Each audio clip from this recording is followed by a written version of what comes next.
Hello and a very warm welcome back to Hugh's Nursery, and we're here at Homemakers. This is Charles Dowding's garden, and one of the things which really strikes me every time I come here is just how abundant it is with food, no matter what time of year it is.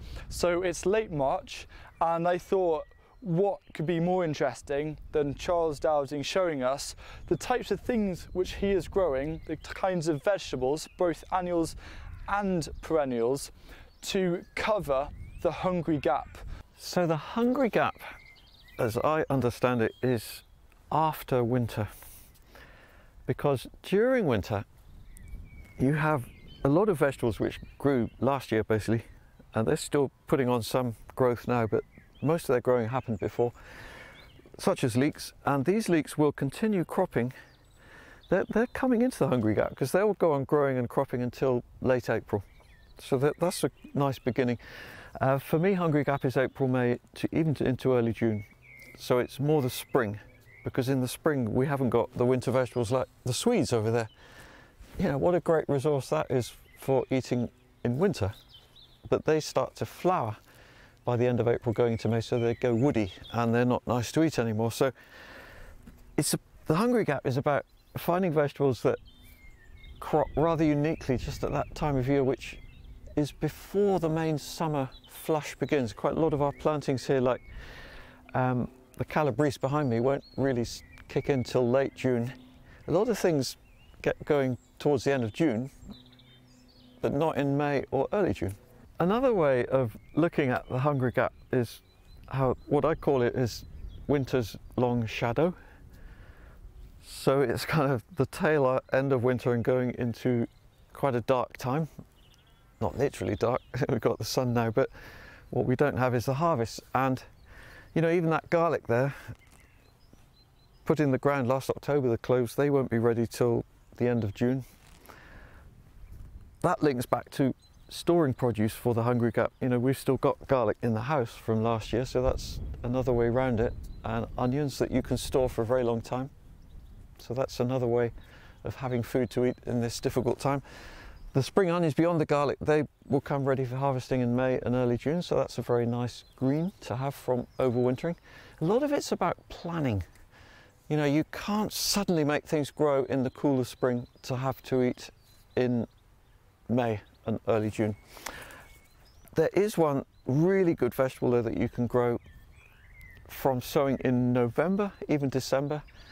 A little bit from early spring, but the late autumn sowing is a very powerful thing. And let's go and have a look at that vegetable now, because it's looking really good. This vegetable is broad beans, because broad beans, unlike many hungry gap vegetables such as spinach and lettuce, which are good as far as they go, I wouldn't be without them, but they're mostly leaves. A lot of the early growth in spring is leaf. And this is fruit, seed, protein. And in fact, when I used to live in France, the people would talk about the value of the broad bean, the early broad bean harvest, because it came after, you know, so much other food was finishing, and it's really nutritious. You could eat, I guess, or they could eat a big bowl of broad beans, and that would keep them going for a day. So these were sown November last year. I actually sowed them in the greenhouse because of mice maybe eating them in the ground, or birds pulling them out. So I raised plants, put them in the ground in December sometime. Potentially you could put a mesh over, depends on the weather. And whether or not they survive winter, normally here they do, but we're in quite a mild climate. If you are in a colder region, do check out mesh rather than fleece to keep them surviving over winter. And then you've got this explosion of growth happening. You know, this is still only late March, they're flowering already. They were frosted this morning, so not all of these early flowers will survive, but basically the plants are strong, they're good. If they get to this stage in the spring, early spring, you can be pretty confident of getting a harvest by the middle of June at the latest. That is early in terms of getting big, solid food to eat. And we'll just have a look at one or two other things over here, which are also hungry gap. This is a vegetable I really appreciate as we're coming into the hungry time of year. Spinach. True spinach, not leaf beet spinach. So true spinach like this is actually, oh, there's a bit of a damaged leaf, but Basically, you know, we're picking quite small leaves at the moment to eat raw because it's so sweet and tasty.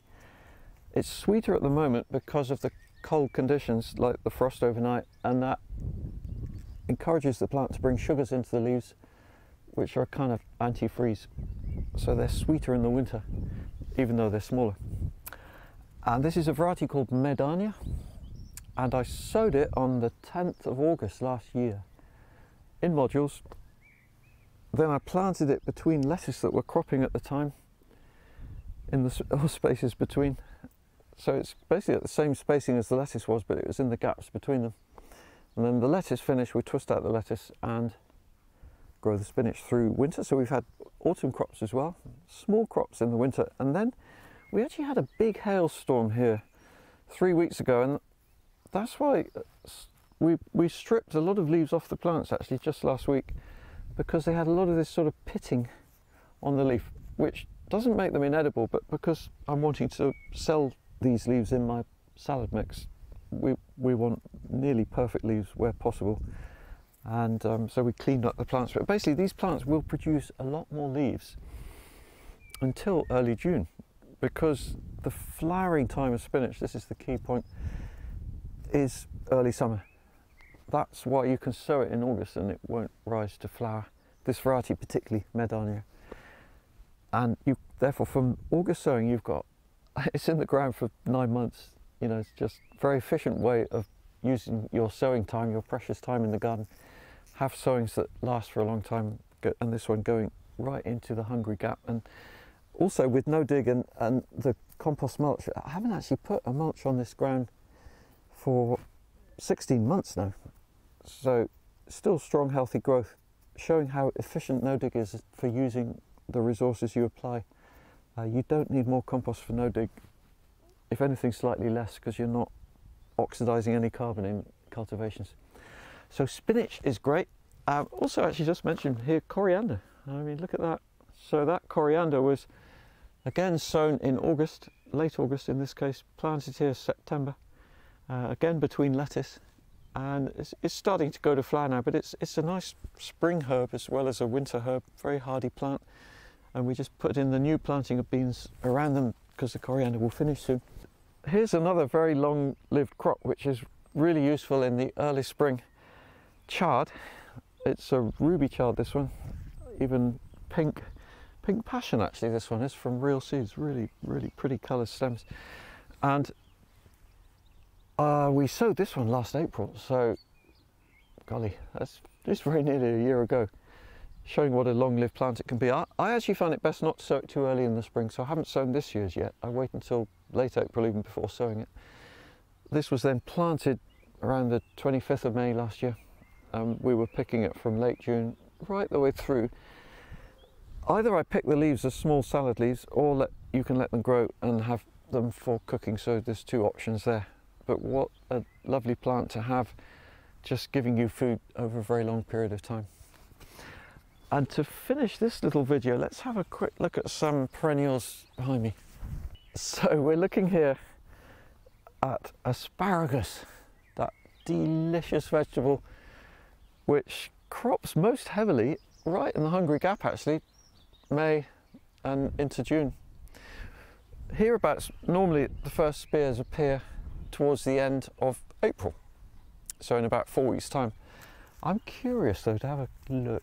I think the low nighttime temperatures are stopping it springing into early growth, which actually is better really, because it means it'll come strongly towards the end of April and then crop for 2 months or so. And in terms of no dig, it's really not difficult to grow. You don't need to make ridges and trenches.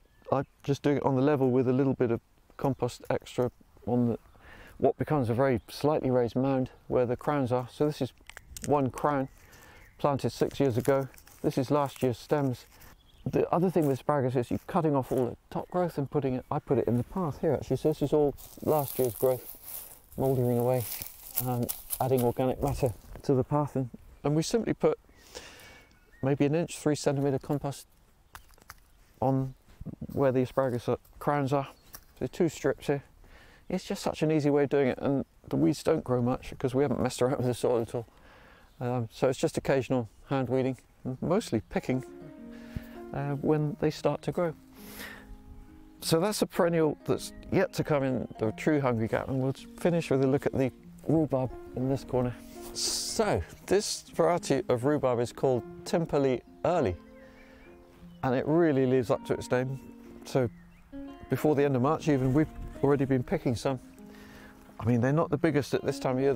The sticks, the stems will grow much fatter and longer yet, but you know, I'm just twisting them off like that. For this time of year, that is a really welcome harvest. You don't want to overpick at this time of year. Just take a few now and then, let the plants grow on, and well, yeah, what nice rhubarb. So this will go on cropping. We stop picking usually in early July, so its main period of harvest is late March, normally starting April, May and June, right the way through that time of year when other vegetables are not so abundant.